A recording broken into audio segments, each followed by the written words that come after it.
This is Ag Matters PM from the Iowa Agribusiness Radio Network, brought to you by the Iowa Soybean Association, your daily recap of the information that affects Iowa's farmers, producers, and consumers, right here in the heart of the heartland. With reports from our award-winning broadcast team of Dustin Hoffman, Riley Smith, and Mark Magnuson. Now, from the IARN studios in Des Moines, here's Mark Magnuson. Hello and welcome into Ag Matters PM on the Iowa Agribusiness Radio Network. I'm Mark Magnuson. Today is Wednesday, August 2nd, 2023, and we're so glad you could join us for today's show. In today's episode, I will visit with Gary Schmitz of BASF, also going to have a check of the ag weather outlook, but first, let's run down the markets. It's time now for the Ag Matters PM Closing Market Summary, your source for market analysis and settlement prices from the day's trade in Chicago, courtesy of the folks at agmarket.net. At the end of another trading day, we are joined now by Tyler Schau of agmarket.net for our closing analysis. Tyler, what did we see take place on the grain markets today? Grain markets, like pretty much every single commodity futures contract you could trade was negative today. Just a rough day all across, whether it was grains, livestock, energies, financial futures, metals, they all took a hit. I don't have a great reason why all of them went down. I can say, grains, we're looking at good weather, cooler temperatures, increased rain chances in the month of August, which is, of course, very important for soybean production. Also going to help with that later fill on corn, maybe help with some test weight, and even wheat. It's going to be your winter wheat varieties obviously are being harvested, but your spring wheat, we got some beneficial rains up here, so just kind of help push this crop along. And we had been waiting kind of in, limbo a little bit about what was going to happen with the Russia-Ukraine conflict, because there has been so many attacks by Russia recently to try and, it seems like, keep that grain from moving out of the country. And another one of those attacks last night, they're attacking the infrastructure again on the Danube River. But right now, it does seem like Russia bound and determined to make a stand, at least to try and get some attention on this situation by holding up the grain from moving. That's what it feels like, Tyler. Yeah, they are.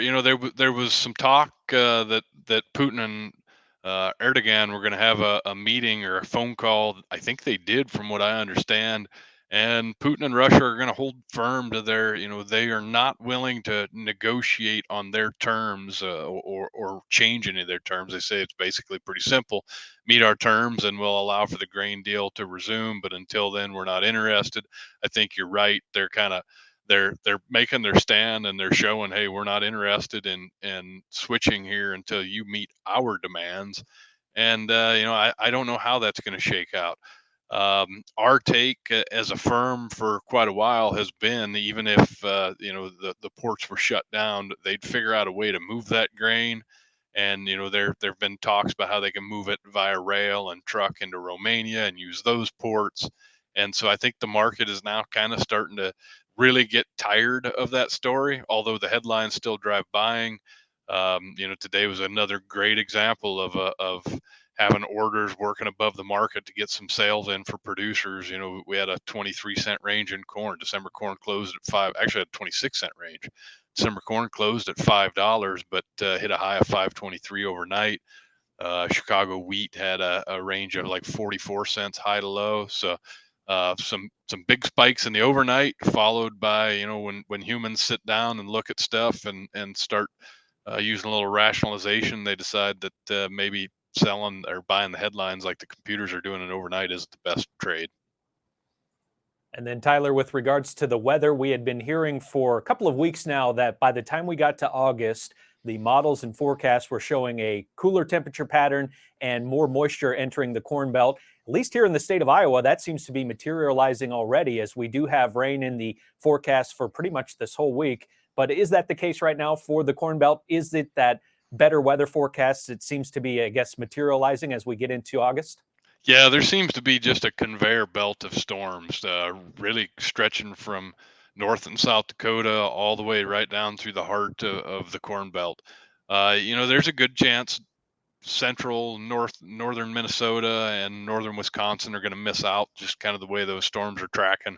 But the heart of the Corn Belt, where they need a lot of that rain, and southern Iowa, southern Illinois, northern Missouri, I mean, just a constant flow of storm activity coming through there, really for the last week, and still forecasted for the weeks ahead.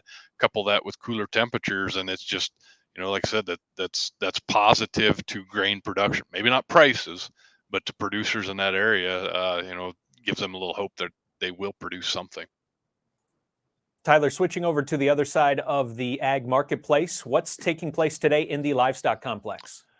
You had feeder cattle down $1.50 in your upfront months. Fat cattle down anywhere from $1.50 to $1, pretty much across the board. There's some spillover activity. The Dow was down 350 points. The S&P down 64. The Nasdaq kind of taking it on the chin a little bit. All of those markets went in and put in recent highs here within the last week, and really all of them, had impressive bull rallies in the month of July. I just pulled up a chart of the Dow futures, and really for the most part, every single day, I think there's 4 down days in the month of July. All the rest of them were positive days. So pretty good rally going on there. It seems to maybe have topped out, broke through some key support today.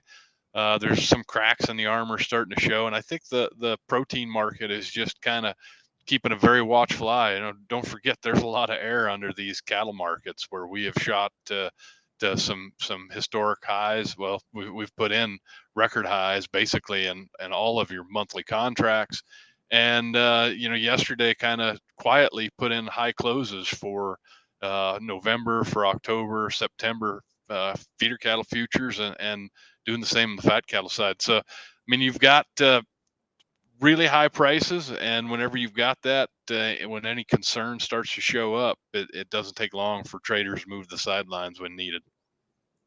And I know with the hogs, it has been a little bit quieter than the cattle market, but it is good news to see that even on a day where the hogs feel some pressure, they still have a pretty good price up there above the $100 mark in the front month. It's been something that we've been, very happy to see over the past couple of months. Yeah, hog producers, it's been a tough market. Big move in August hogs. That's going to go off the board here pretty soon. So now it's kind of looking, all right, we're going to see October and December see that rally.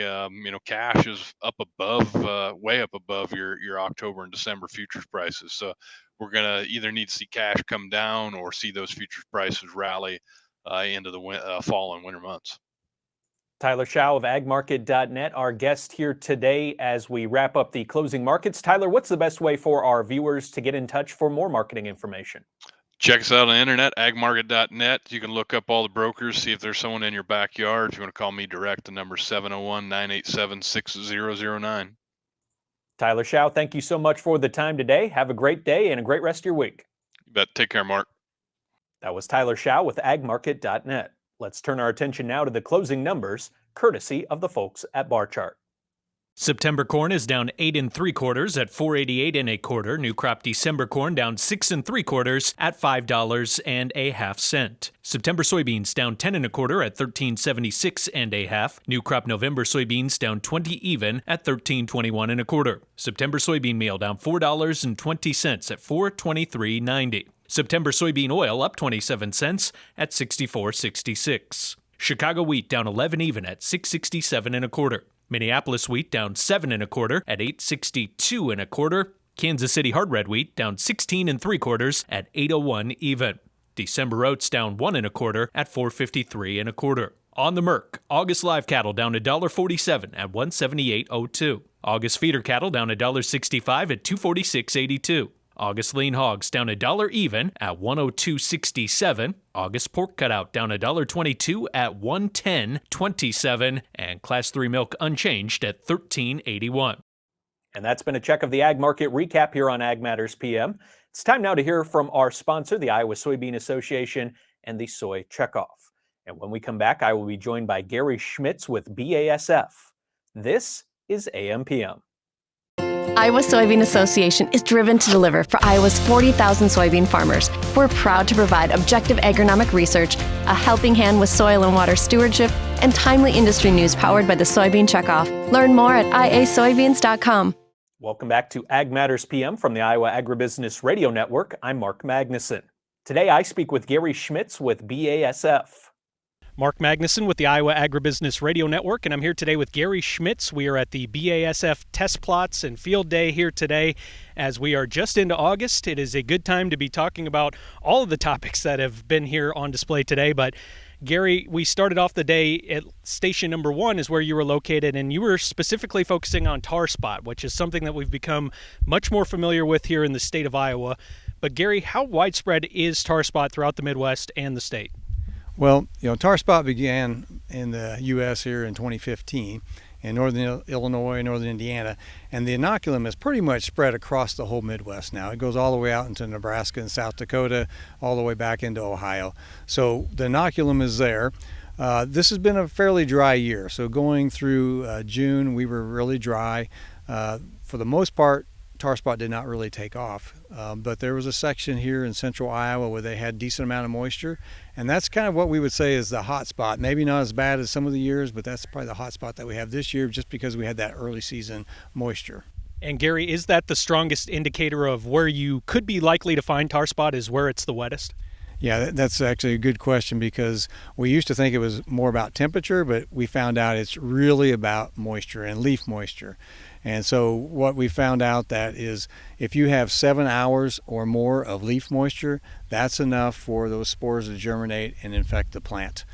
So that's what we see typically each year is where we have the most moisture and the consistent moisture and that leaf wetness is where we'll start to see tar spot first. And Gary, correct me if I'm wrong, but tar spot, not one of those problems that comes and bashes you right over the head and you instantly know you have it. It can sneak up on you a little bit more. Yeah. So, tar spot will overwinter here in the U.S., and that's in the Midwest especially, we see it. But typically we don't see infection until earliest maybe V10. But it is a moisture thing, and there's this latent period. So when you say sneak up on you, that basically sometimes it can infect, and it may take 14 to 21 days before those lesions actually are visible to the naked eye. So for growers here in the state of Iowa, should everyone be scouting for tar spot regardless of where they are and regardless of how dry it is? Well, I certainly would be scouting my own fields, and then I would be monitoring to see what my neighbors and anybody else in the county or the counties around me are seeing, because if there are some decent places where we have decent moisture here in Iowa, and we do have some tar spot that's showing up. So I would make sure that those areas I would be spraying at least a tassel application of a fungicide like Veltima. And Veltima, you talked about during your discussion today about the efficacy of it and how it is able to fight tar spot, but what makes it such a special tool in the toolkit? Well, Veltima is a combination. It has our headline fungicide in it, but then it also has a new fungicide, which is Revysol. And it's a very long residual product. It's an outstanding product for tar spot and other diseases out there. So it's been one of the top performers in our university trials. So for a product like Revysol, is it specifically designed for tar spot, or it just happens to do well with several different fungicides and tar spot being one of those?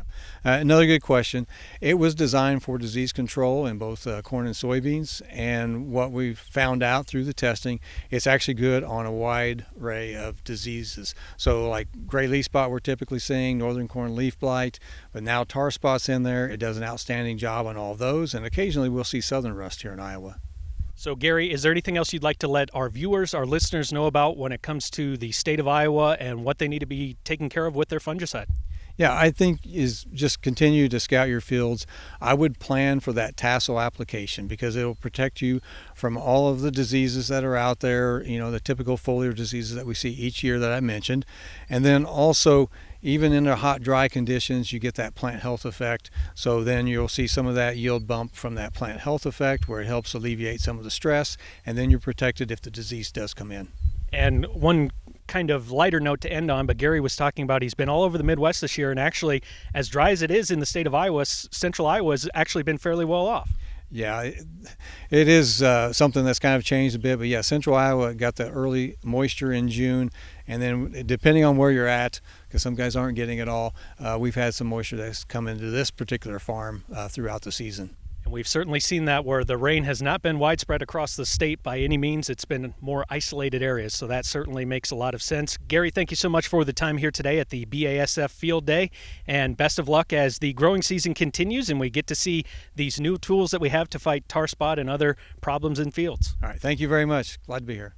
And that was Gary Schmitz with BASF Agriculture. Let's turn our attention now to the ag weather outlook. As we turn into the month of August, we've been hearing about this wetter weather pattern, also the cooler temperatures that were headed for the Midwest and the Corn Belt. And at least so far, that seems to be the case here in the state of Iowa, as we do have a lot of chances for rainfall around the state today. That continues tonight, and then some chances for rainfall again tomorrow, and temperatures a little bit on the cooler side as well. So let's turn our attention now to the National Weather Service and what's in store for the next 24 hours.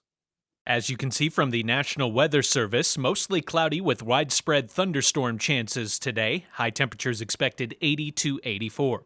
Mostly cloudy overnight with thunderstorm chances and chances for some patchy fog. We will have lows tonight expected 68 to 70. Chances of showers and thunderstorms statewide for Thursday with a high temperature range expected 84 to 90. And now taking a look at our affiliate weather map for tomorrow. Cherokee, areas of fog, then mostly sunny with highs near 86. Shenandoah, a slight chance of thunderstorms on Thursday, high near 84.